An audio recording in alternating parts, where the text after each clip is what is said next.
मैं एक बार फिर से आ गई हूँ बिग बॉस के एक और एपिसोड का रिव्यू लेकर। तो चलिए बात करते हैं कैसा रहा कल का एपिसोड। कल के एपिसोड में हमें काफी सारी चीजें देखने के लिए मिली है। इनफैक्ट जीके का मैं कहूंगी एक अलग ही लेवल देखने के लिए मिला है। क्योंकि फरहाना उसे पोक करती है। फरहाना और जीके की जो फाइट थी और जो मैंने एनालाइज किया है शो को देखकर, उसके बारे में भी हम बात करेंगे। मैं ही हूँ श्वेता और आप देख रहे हैं वानी रिव्यू। तो शुरू से शुरू करते हैं कि आखिर कल के एपिसोड में क्या था खास। 2 दिन से मैं नोटिस कर रही हूँ कि ये लोगों ने तान्या और फरहाना को इतनी हाइप दे दी है कि तान्या का ही शो बनता नजर आ रहा है। कि जिस तरह से अगर आप देखेंगे कि तान्या और फरहाना दोनों को बहुत अच्छी खासी फुटेज मिल रही है बिग बॉस 19 में, और ये देखकर मैं सीरियसली कह सकती हूँ कि वो दोनों टॉप 5 कंटेस्टेंट में नजर आ सकती हैं बहुत आराम से। ये तो हम शुरू से देख रहे हैं कि फरहाना की पोकिंग लेवल जो है ना, लाइक एक्सट्रीम है। जिस तरह से वो पोक करती है कि सामने वाला इंसान अपना पेशेंस खो ही देता है। तान्या भी आजकल उसके के ही रंग में रंगती हुई नजर आ रही है, और जो उसने काफी नई चीजें निकाली हैं वो भी काफी सारी अलग हैं। उसके बारे में क्या कहूंगी। तो वहीं पर घर में कैप्टेंसी टास्क हुआ है, जिसमें कैप्टेंसी टास्क में फरहाना और मृदुल का जो झगड़ा था वो भी काफी देखने लायक था, जिसमें फरहाना खुद उसे गलत बोलती है और जब मृदुल बोलता है तो फरहाना सह नहीं पाती है। ऐसा क्यों हुआ? जब आप किसी को गलत बोलते हो तो सामने से लेने की भी हिम्मत रखनी चाहिए। ये नहीं कि आप सिर्फ सुनाने की हिम्मत रखोगे और उसके बाद फेमिनिज्म करके पीछे हट जाओगे। वो चीज नहीं चलती है। जैसा कि अगर आपने देखा होगा तो फरहाना पहले मृदुल को कहती है गधा, जिसके बाद मृदुल भी कहता है, मैं ये नहीं कहूंगी मृदुल पीछे रहता है। उसके बाद फरहाना एक एक्सट्रीम लेवल पे पहुंच जाती है, गंदी नाली का कीड़ा, अनपढ़, गवार। तो इस तरह की क्या चीजें हैं? तुमने अनपढ़, गवार जैसे शब्द क्यों बोले? पहली बात तो जो अनपढ़ और गवार हैं उनसे जाके पूछो कि वो कभी पढ़ना भी चाहते हैं या नहीं चाहते हैं। इस तरह की चीजें आप नेशनल टीवी पे बोल रहे हो तो इससे आपका ही नेचर पता चल रहा है कि आपका नेचर क्या है। और सॉरी टू से, अगर ऐसा लगता है फरहाना कि ऐसा कर करके आगे विनर बन सकती है बिग बॉस 19 की, तो ये मैं लिख के दे सकती हूँ वो टॉप 5 में जरूर पहुंच सकती है। पर विनर बनना बहुत मुश्किल है, और विनर बन भी गए तो सब यही देखेंगे कि आपने पूरे सीजन में क्या क्या गंदे वर्ड्स यूज किए हैं और लोगों के लिए। जो पोकिंग लेवल है बहुत एक्सट्रीम लेवल पे है। टीवी एक्टर को लेके उसने जीके को भी उकसाने की बहुत कोशिश की, बहुत ट्रिगर किया उसको कि टीवी एक्टर बकवास होते हैं, मैंने तो आपको कभी देखा नहीं है, आप क्या कर रहे हो, आपने कुछ नहीं किया। अगर तुमने जीके को नहीं देखा तो पहली बात तो फरहाना तुम्हें भी किसी ने नहीं देखा। जो फरहाना का पोकिंग लेवल था वो बहुत ही ज्यादा था। वहीं पर ये ज्यादा जब टास्क चल रहा था तो नीलम ने खुद अभिषेक को धक्का दिया था। अभिषेक सिर्फ अपनी जगह बना रहा था। आप चाहे तो वापस से एपिसोड में जाके देख सकते हैं। अभिषेक सिर्फ और सिर्फ अपनी जगह बना रहा था। हाँ, वो बीच में आया था, ठीक है, उसे लूप होल मिल गया टास्क का। वो लूप होल ढूंढ रहा था, उसे मिल गया कि ठीक है आपको एक ही लाइन में नहीं चलना है, आप बीच में भी अपनी लाइन को कट कर सकते हो या कहीं भी आप जा सकते हो। ये चीज तो बिग बॉस ने बोली ही नहीं थी कि आप लाइन भी नहीं कट कर सकते हो।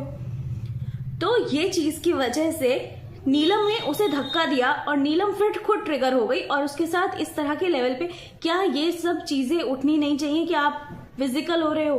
क्या ये फिजिकल होना नहीं है? क्या आप किसी को धक्का दे रहे हो? और अगर अभिषेक धक्का दे देता नीलम को तो फिर ये हो जाता, अरे इसने तो एक लड़की को धक्का दे दिया, ये तो गलत है, ये तो बहुत गलत हो गया। और एक लड़की लड़के को धक्का दे रही है तो वो चल रहा है, और लड़का अगर फायर बैक करेगा तो वो नहीं चलेगा। क्यों?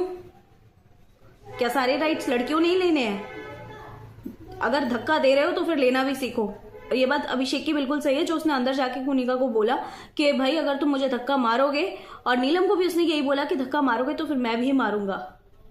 अगर नीलम धक्का मारेगी और नीलम को वापस से अगर अभिषेक धक्का मारता है तो क्या वो गलत होगा? आप मुझे कमेंट करके बताइए। वहीं पर शहबाज का जो डिसीजन था वो ऑलरेडी अगर आप देखेंगे, दोबारा जाके देख सकते हैं वो टास्क, कि वो कंप्लीटली बायस्ड था। वो अमाल का भी बुरा नहीं बनना चाहता और कहीं ना कहीं वो कुनिका का भी बुरा नहीं बनना चाहता, जिस वजह से उसने जीके को निकाला है। अब वापस से वो वीडियो देखिएगा, मैंने बहुत अच्छे से बहुत ही स्लो मोशन में सब कुछ करके देखा है।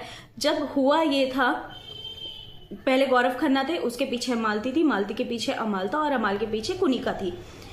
गौरव खन्ना अपने बॉक्स में खड़ा हुआ था जब म्यूजिक बंद हुआ, और जब म्यूजिक बंद हुआ तो मालती दूसरे बॉक्स में थी और मालती के पीछे अमाल था। अमाल बीच लाइन में खड़ा हुआ था, उसके दोनों बॉक्सेस में पैर थे और कुनिका के थे साथ में। तो अमाल बेसिकली 2 बॉक्स की जगह शेयर कर रहा था।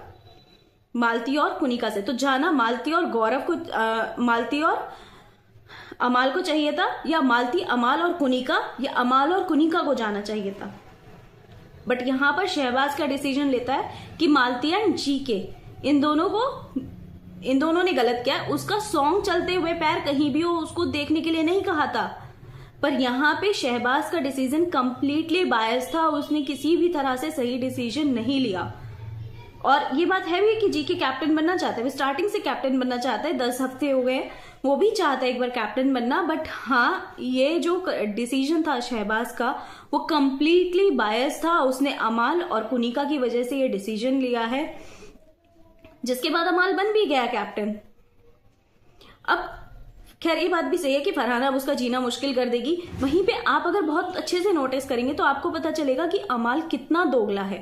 अमाल की फरहाना के साथ नहीं बनती। जैसे ही उसे पता चला अरे भैया मैं कैप्टन बन गया, मुझे तो अब सबसे बना के रखनी पड़ेगी, क्योंकि सबसे ड्यूटी भी तो करानी है ना। कैप्टन का सबसे बड़ा काम होता है ड्यूटी कराना। तो उसने फिर फरहाना से सोचा क्यों ना दोस्ती कर ली जाए। फरहाना के पास गया, उसे बड़े आराम से प्यार से, और फिर वो कहता है कि मैं जो है तुझे नॉमिनेट नहीं करना चाहता था, तुझे तो नॉमिनेट मृदुल ने किया है। मतलब अपने स्टैंड पे रहो ना। मृदुल ने अपना पॉइंट ऑफ व्यू रखा था, पर क्या तुमने कहा था कि तुम्हें तान्या को नॉमिनेट करना है? क्योंकि तुम्हारे पास 2 ऑप्शन थे, तान्या या फरहाना। तुमने फरहाना को चूज किया। अमाल ने तो कहा भी नहीं एक बार कि मुझे फरहाना को नहीं तान्या को नॉमिनेट करना है, तान्या मेरे लिए गलत है। पर अमाल को तो लग रहा था बहती गंगा में हाथ धो लो भैया, ये भी फरहाना को नॉमिनेट कर रहा है, मुझे तो फरहाना को करना ही करना है, क्योंकि उसने मेरे फादर के बारे में बोला था। अमाल बहुत कन्वीनियंस के अकॉर्डिंग अपना स्टैंड, अपनी बातों को बहुत आराम से बदल लेता है।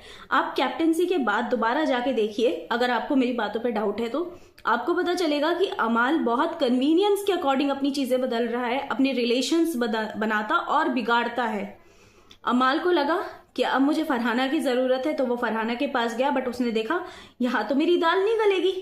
जब उसने देखा फरहाना के पास उसकी दाल नहीं गली, तो वो फिर उसके बाद तान्या के पास गया। बट तान्या इस बार अपने स्टैंड पे खड़ी थी। उसने देखा कि भैया अमाल मुझे बहुत बार कह चुका है और बहुत कुछ चीजें कह चुका है। मैं नो डाउट ये मैं जरूर कहूंगी कि तान्या ने उसके लिए जो भी किया फ्रेंडशिप में किया, और इनफेक्ट बहुत ही ज्यादा किया। बट अमाल ने उसकी फ्रेंडशिप का इतना सा भी नहीं रखा। उसने अपनी कन्वीनियंस के अकॉर्डिंग उसको जस्ट चाय में मक्खी की तरह से निकाल के फेंक दिया। तो मुझे अमाल का दोगला नेचर बहुत गंदा लगा शो में। मतलब मुझे दिखता है साफ कि अमाल कितना ज्यादा दोगला है। वो चुप रहता है बट वो बहुत दोगला है। उसने तान्या के पास गया, फिर वो उसने तान्या ने बोला we are done mister Malik, तो मिस्टर मलिक की हो गई है टाइम टाइम फिस। बेसिकली तान्या की साइड से भी उसे कोई रिस्पॉन्स नहीं मिला कि भैया वो मिस्टर मलिक फंस गए हैं। जब ड्यूटी का डिस्कशन होता है तो ऑब्वियसली अब ये झगड़े तो चलेंगे और अच्छे खासे चलेंगे, ये हर किसी की कैप्टनसी में। यहीं पे मैं कुनिका का भी डबल फेस दिखाती हूँ। प्रणीत कैप्टन बना था, मृदुल कैप्टन बना था, इनके क्या डबल फेस थे, हम ड्यूटी नहीं करेंगे। फरहाना का तो खैर हर किसी की कैप्टनसी में होता है कि मैं ड्यूटी नहीं करूंगी, और कुनिका ने भी ड्यूटी नहीं करी थी। उसने मृदुल के टाइम पे ड्यूटी छोड़ दी थी। मृदुल बहुत अच्छा खासा पिसा था इन चीजों में। प्रणीत तो खैर शो से अभी उसको एग्जिट करा दिया था उसके हेल्थ इश्यूज की वजह से। बट मैं ये कहूंगी कुनिका ने उस टाइम पे भी साफ कह दिया कि मैं तो ब्रेकफास्ट की ड्यूटी नहीं लूंगी, मैं कोई ड्यूटी ऐसी नहीं लूंगी। उसने डिनर के लिए भी तैयार बस इसलिए हुई थी क्योंकि नीलम रेडी थी, तो जिस वजह से कुनिका फंस गई थी।